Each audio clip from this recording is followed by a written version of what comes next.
à toutes et à tous, merci de nous rejoindre. Nous sommes le jeudi 11 mai sur IFP Télé. Voici les titres. 428 candidats investis sur 577. Le mouvement En Marche a présenté aujourd'hui ses premiers candidats aux législatives. Les autres devraient être investis sous quelques jours. On fait le point avec Thibault Lambert dans ce journal. Au Venezuela, la tension ne retombe pas. Plusieurs dizaines de milliers d'opposants se sont à nouveau rassemblés hier à Caracas pour exiger le départ du président Nicolás Maduro. Hier, un manifestant a encore été tué. C'est le 38e depuis le début des violences.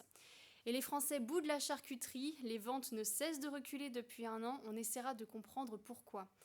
Enfin, si vous avez joué à My Million, vérifiez bien votre ticket car un gagnant n'a pas encore récupéré son gain. Ils sont 428 pour le moment. Le mouvement d'Emmanuel Macron, rebaptisé La République En Marche, a présenté tout à l'heure 428 investitures sur 577 pour les élections législatives.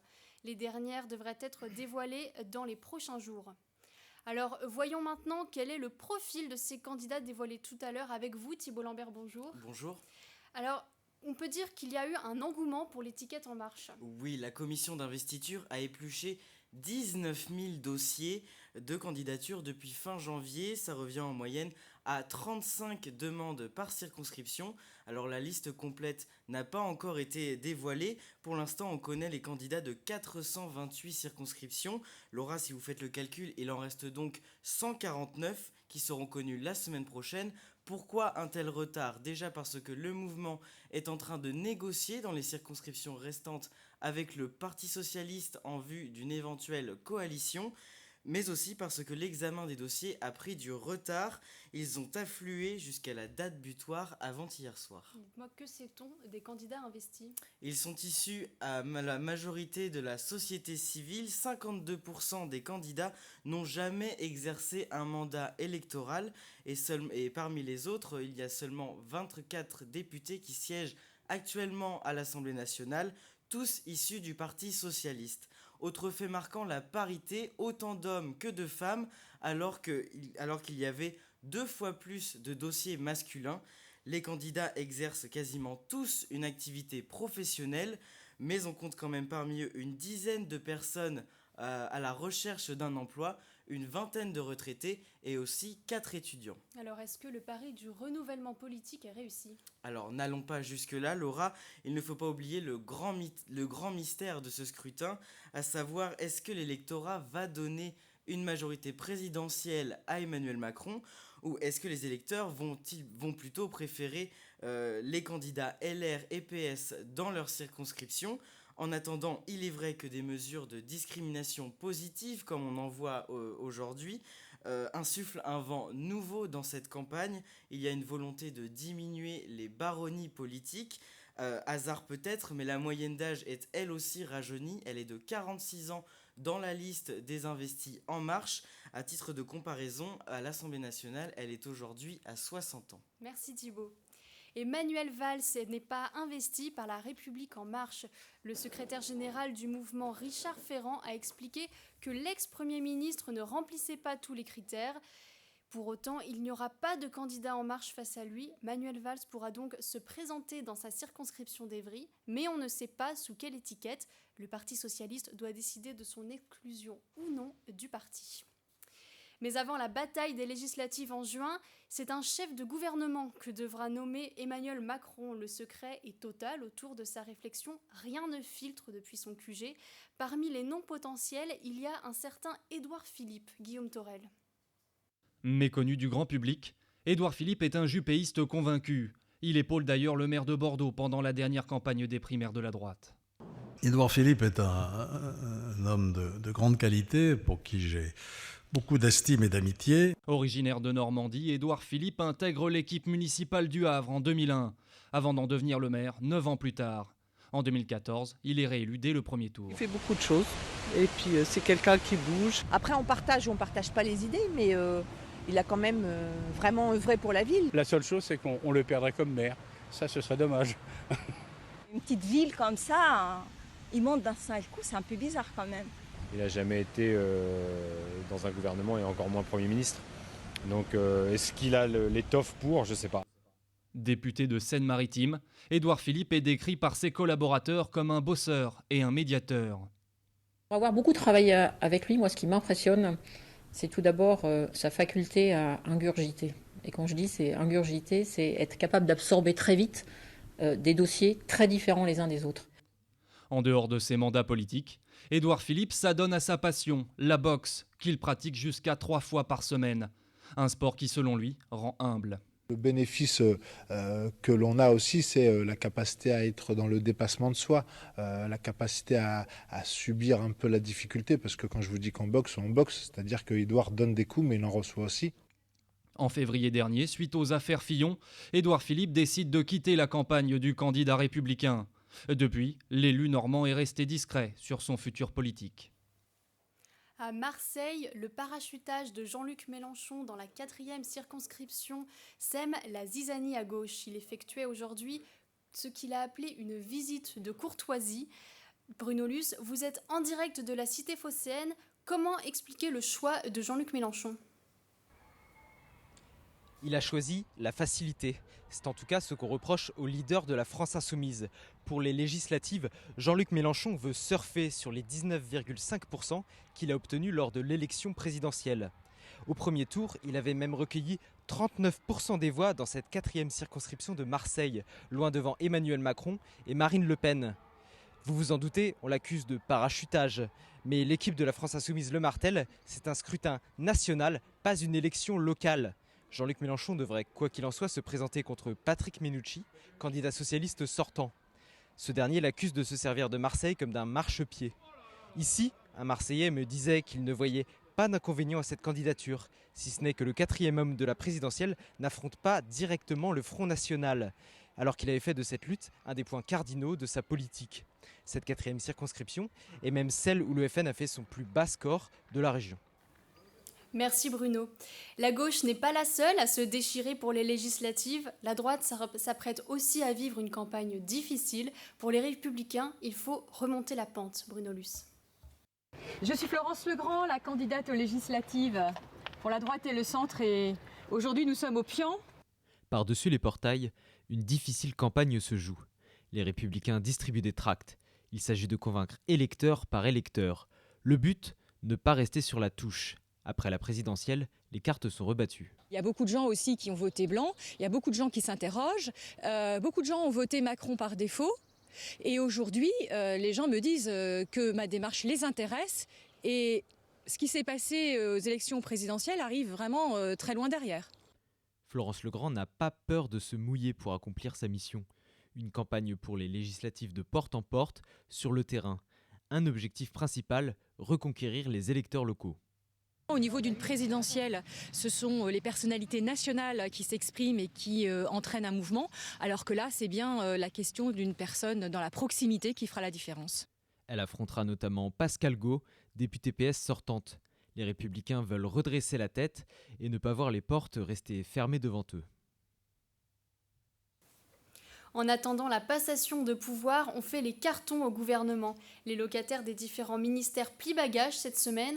Parmi eux, Myriam El Khomri et son équipe s'apprêtent à quitter les lieux. Thibaut Godet. C'est un grand nettoyage de printemps un peu spécial. Au ministère du Travail, on range les derniers dossiers avant de rendre le tablier. Oui, on fait les cartons, on s'organise pour laisser les choses en ordre. Comme à chaque changement de majorité, rue Grenelle, c'est toute l'administration qui fait son va-et-vient. Alors pour faire la place à ses successeurs, on prépare les cartons et son futur plan de carrière. Pour ses conseillers, plus rien à voir avec le moment de leur arrivée. La tension est toujours là, mais c'est plus la même, effectivement. Parce qu'il y en a qui partent, il y en a qui ne savent pas s'ils restent, etc. Et donc, du coup, c'est un peu la course à la montre. Et le temps est compté pour Myriam El Khomri. Elle devrait être remplacée le 17 mai, 3 jours après la passation de pouvoir entre les deux présidents. Si son activité en ce moment est réduite, la ministre n'est pas encore tout à fait prête à quitter son poste. Vous voyez, j'ai encore des cartons à faire, très concrètement. Ministre du Travail depuis 2015, elle a cumulé un nombre de souvenirs conséquents de son passage au gouvernement. Ça, c'était le salon de l'automobile. Et la dernière, c'était avec le président de la République. Ça fait partie du job. Il y a toujours, hier c'était le dernier conseil des ministres.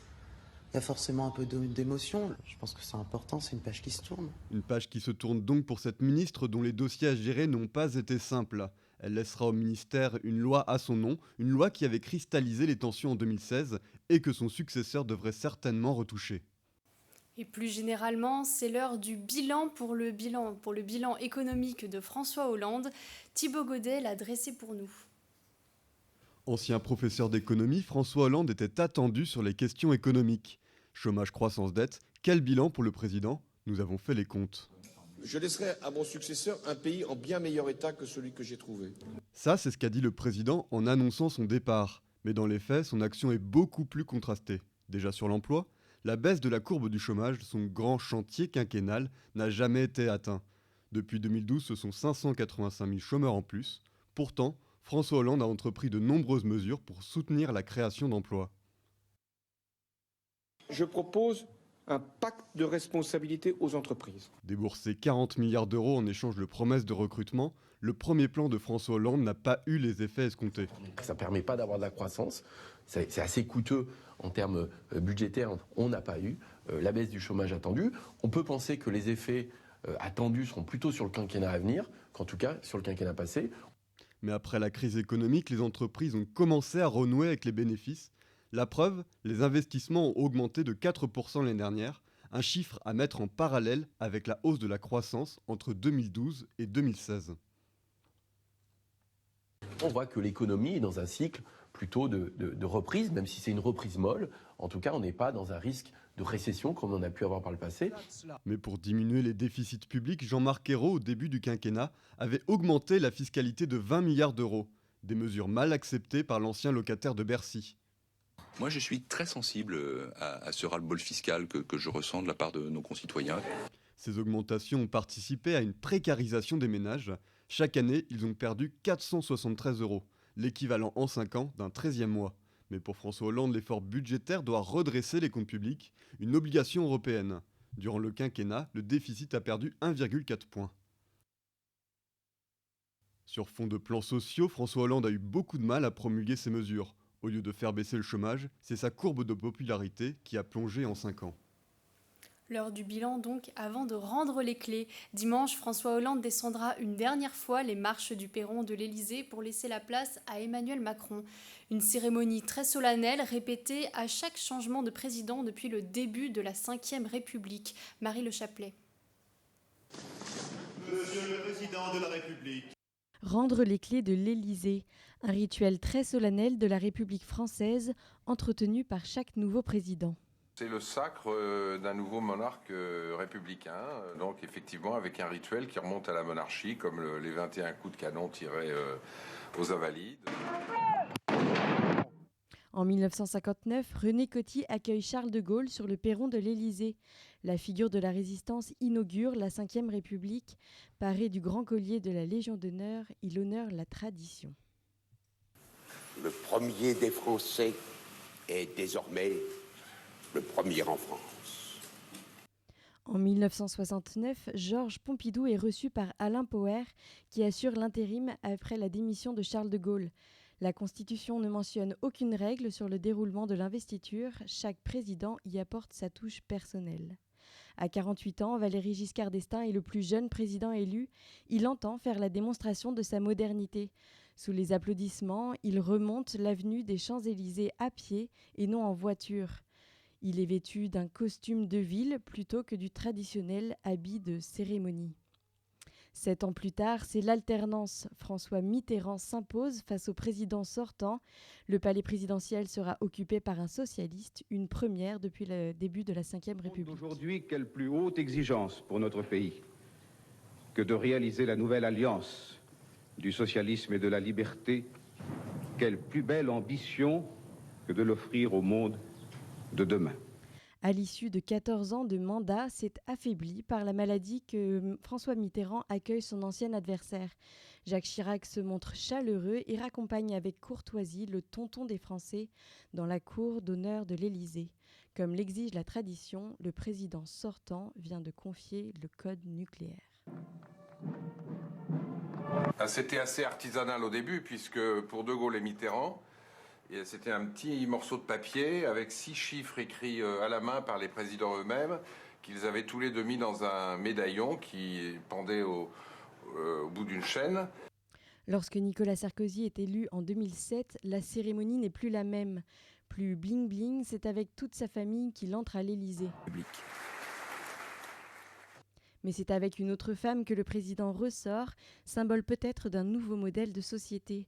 Carla Bruni embrasse la nouvelle première dame et c'est sans regarder en arrière que François Hollande entre dans le palais, laissant repartir seul l'ancien président. Toujours solennel, le protocole a bien changé. En tout cas, le futur président devra composer avec le déficit public français. L'Union européenne a légèrement revu sa prévision à la hausse aujourd'hui, 3% au lieu de 2,9%. Mais le commissaire européen Pierre Moscovici s'est défendu de toute pression sur Emmanuel Macron. Il a affirmé que passer sous la barre symbolique des 3% était, je cite, jouable. À l'étranger, aux États-Unis, où vous vous trouvez, Guillaume Torel, Donald Trump a limogé sans état d'âme le chef du FBI, James Comey, un coup de force qui multiplie les rumeurs de destitution. Ceux qui y croient le plus seraient les bookmakers, Guillaume. Oui, pour eux, la probabilité de chance de voir Donald Trump destitué est passée de 33 à 60%. Comprenez donc que certains y croient très fort. Un bookmaker me confiait que tôt ce matin, un parieur a voulu miser l'équivalent de 120 000 € sur une destitution forcée du président américain, un pari qui lui a finalement été refusé. Les personnes avec qui j'ai pu discuter ce matin devant la Maison-Blanche voient dans cette histoire un second Watergate qui s'était terminé par la démission forcée du président à l'époque en place, Richard Nixon. Mais pour voir Donald Trump quitter le pouvoir, il faudrait que les parlementaires américains entament un impeachment, c'est-à-dire une procédure de destitution qui devrait alors être votée majoritairement par les deux chambres du Congrès. Deux chambres qui sont aujourd'hui largement républicaines, ce qui rend cette procédure peu probable. Merci Guillaume. Au Venezuela, les manifestations ne faiblissent pas contre le président Nicolás Maduro. Le pays est complètement paralysé et les morts se multiplient jour après jour. Valentin Leroux. Rien ne semble pouvoir stopper la révolte vénézuélienne. Hier, quand des manifestants voulaient se rendre devant la Cour suprême, les forces de l'ordre les ont encore une fois aspergés de gaz lacrymogène. Pourtant, les protestataires ont une nouvelle façon de se venger de la répression policière. Ils leur lancent désormais des cocktails Kakatov à base d'excréments. La police nous réprime avec des cocktails Molotov, avec des plombs. Ça, c'est notre seule manière de riposter. Les Vénézuéliens blâment toujours Nicolás Maduro pour les nombreuses pénuries et la forte inflation. Mais depuis lundi, ils ont un nouveau reproche à lui faire, celui de vouloir former une assemblée constituante pour rédiger une nouvelle constitution. Le gouvernement cherche à imposer une assemblée constituante illégale. Qu'est-ce que cela signifie ? Regardez ce qu'ils nous font avec l'aide de la Constitution qu'ils ont créée il y a 18 ans, celle que nous avons actuellement. Imaginez ce que ce serait avec une nouvelle Constitution qui leur serait encore plus avantageuse.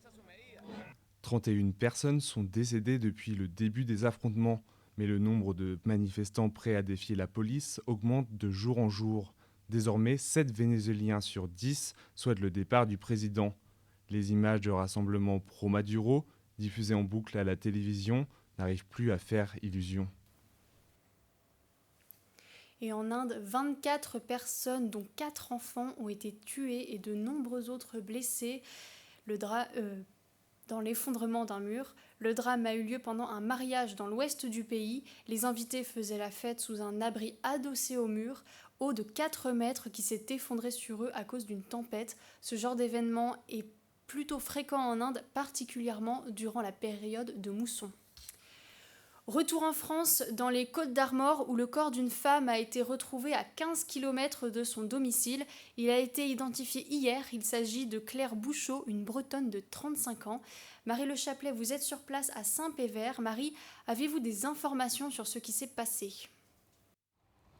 C'est une affaire qui remonte au mois dernier. Le 22 avril, Claire Bouchot quitte son domicile à 10h.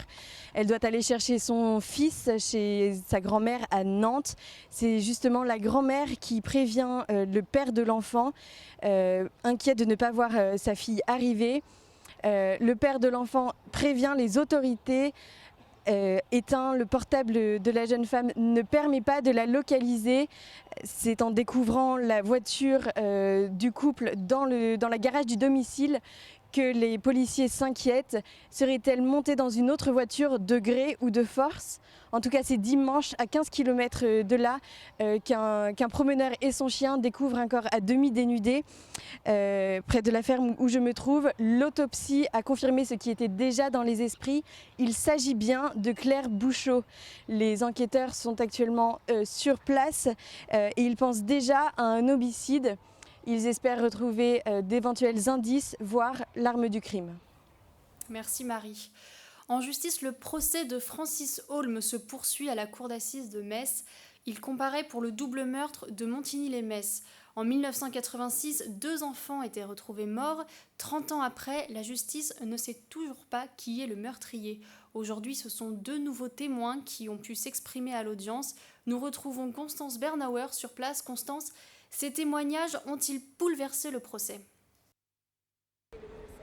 C'est une pépite dans un fatras, c'est ce qui pourrait décrire le mieux le témoignage de ces 2 hommes dans un procès plus qu'éprouvant pour les victimes. Plus de 30 ans après ce double meurtre, ils s'expriment pour la première fois devant les juges de l'affaire et affirment avoir vu Francis Holm sur les lieux du drame le jour même.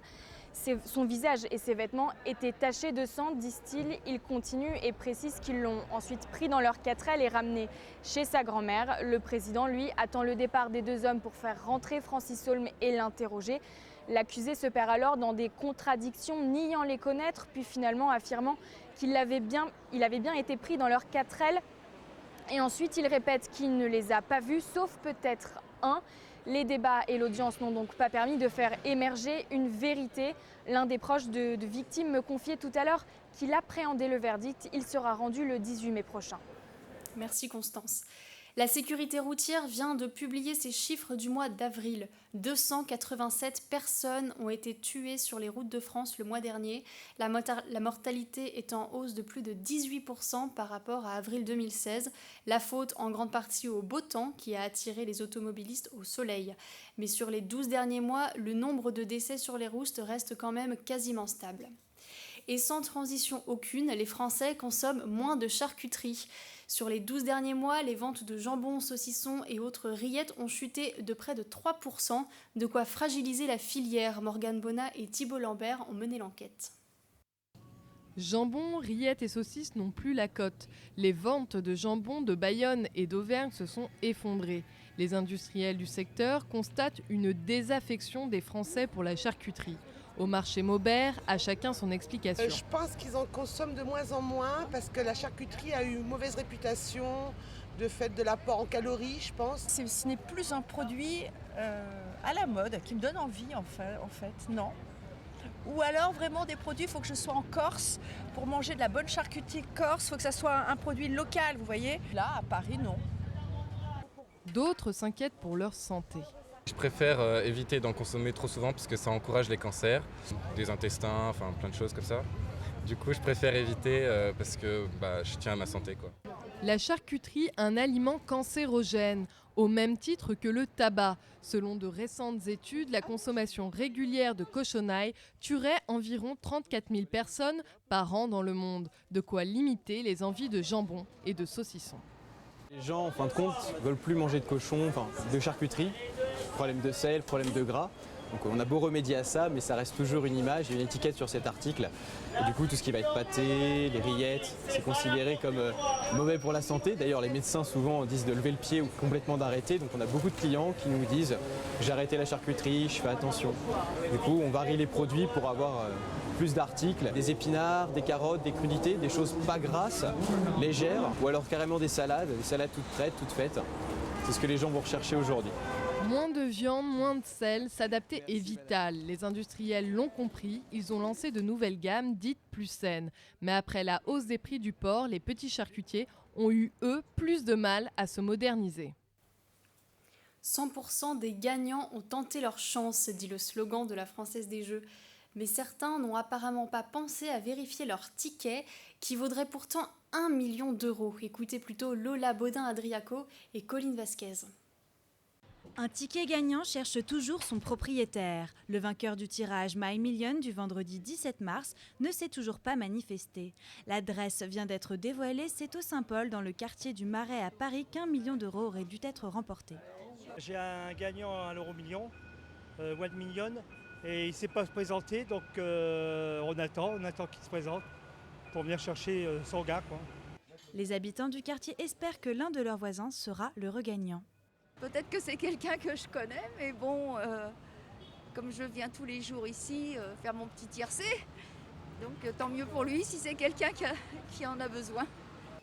Mais le temps presse, il ne reste plus que 6 jours aux chanceux pour récupérer son million d'euros. Il faut faire quelque chose, il faut faire un appel à la population, il faut mettre des affiches et tout.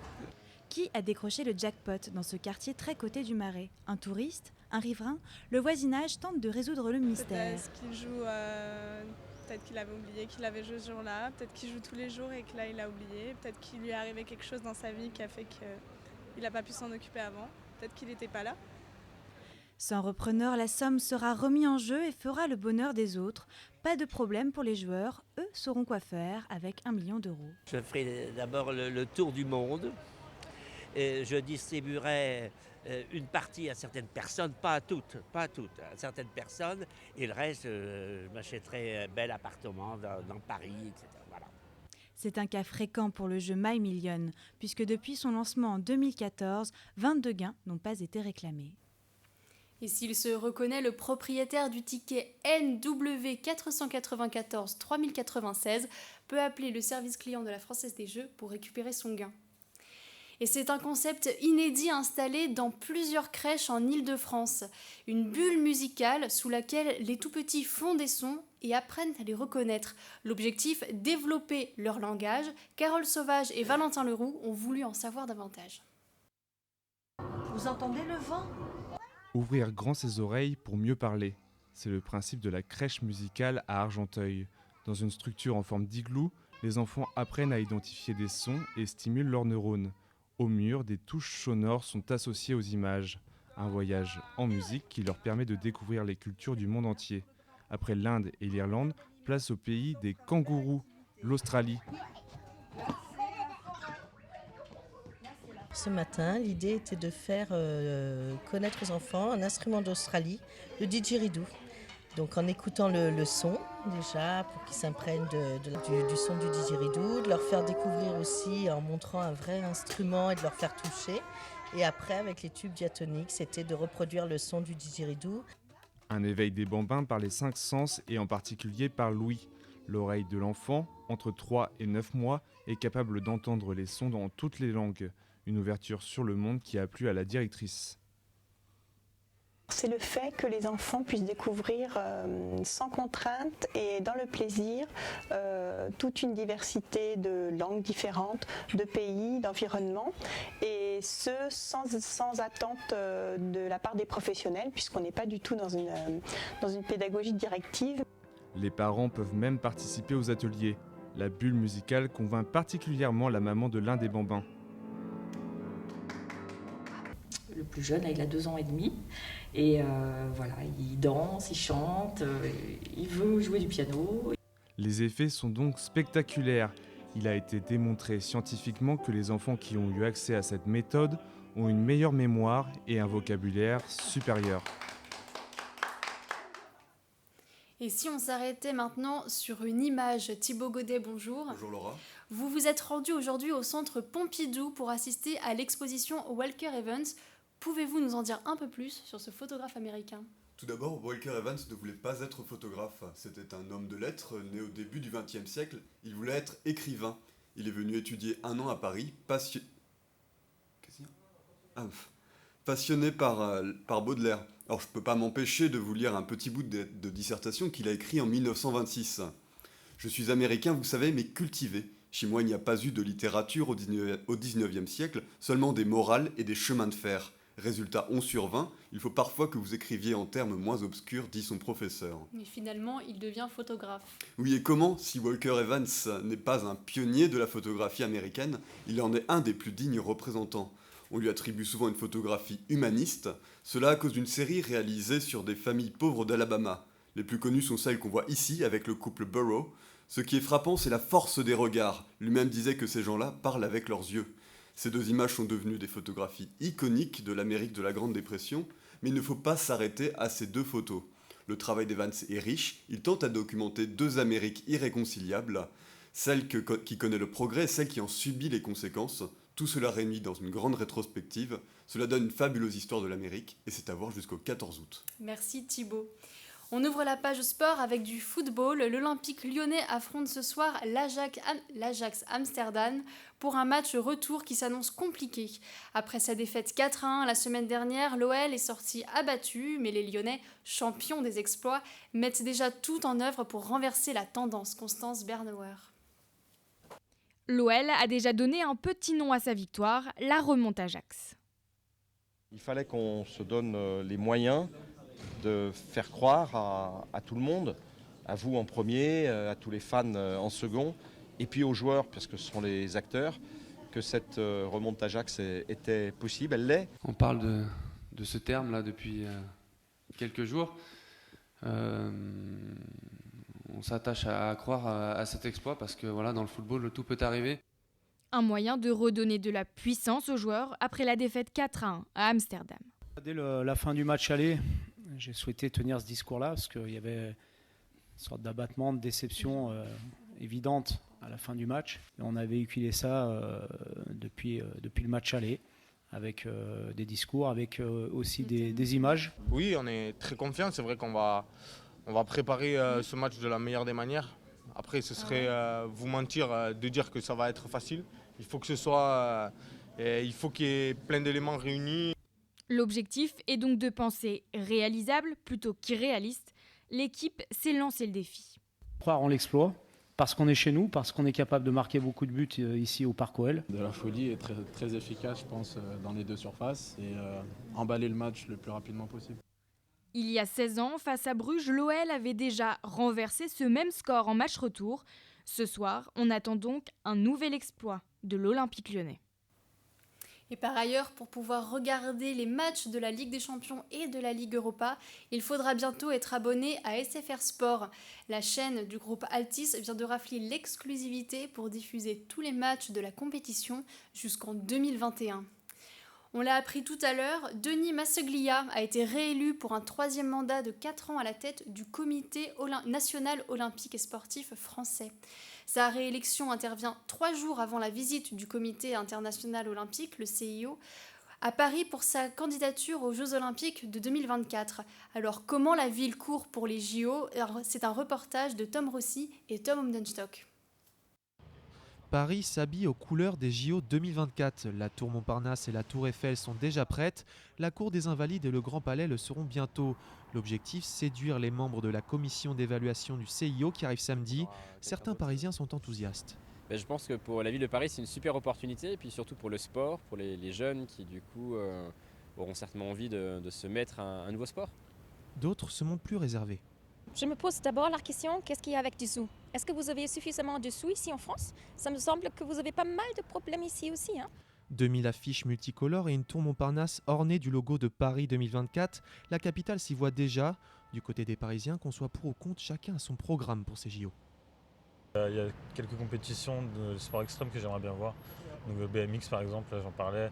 Natation aussi, ça m'intéresse. Je serai à l'étranger normalement, donc...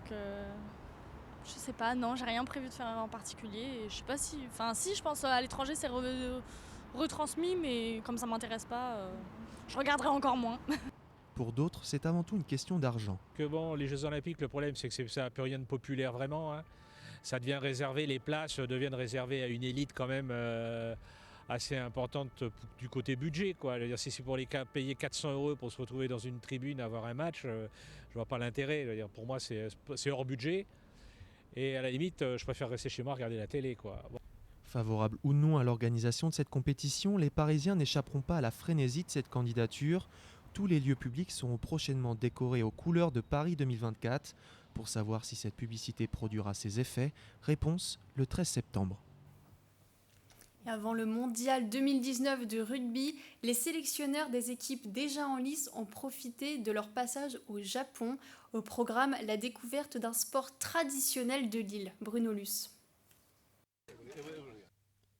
Tout juste le temps d'une dédicace et le sélectionneur irlandais rejoint la photo. Ils se sont tous donné rendez-vous à Tokyo dans ce temple sacré. Anglais, Français, Néo-Zélandais, les 6 sélectionneurs des équipes de rugby qualifiées ont prié ou pris des photos comme Guy Novès. Après la cérémonie, ils ont découvert le kemari, un sport ancien, populaire et proche du football.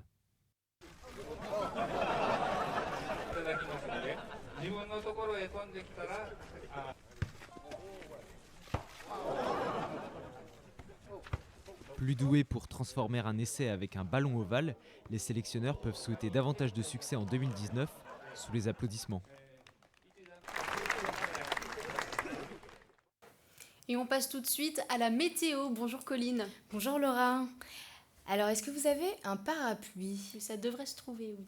Eh bien, tant mieux parce que vous allez en avoir besoin. Demain, il pleut et le temps est orageux. Un conseil, ne restez pas sous les arbres, vous risqueriez d'avoir un coup de foudre. Le matin, seule la façade ouest sera épargnée, mais rassurez-vous, cette injustice sera rapidement réparée car l'après-midi, pas de jaloux, il fait moche partout. Sur la côte méditerranéenne, ne vous réjouissez pas trop vite, chacun son nuage. Du côté des températures, elles sont très homogènes. L'après-midi, il fera 18 à Amiens et à Clermont-Ferrand, 19 à Nice et à Lyon. La maximale est prévue à Bayonne avec 24 degrés, 24 également à Arcachon. La Corse, malgré quelques nuages, pourra se prélasser au soleil avec 22 degrés. On a de quoi bronzer. Enfin, à Paris, pas de reportage pour les étudiants de l'IFP. Restez au chaud, il pleuvra beaucoup trop. Demain, nous fêterons les Achilles en souvenir du Saint Achille de Larissa, un grand homme à ce que Jésus m'a dit. Et c'est la fin de ce journal, merci de l'avoir suivi. Vous retrouverez demain Tom Rossi à la présentation. D'ici là, portez-vous bien et très bonne soirée sur IFP Télé.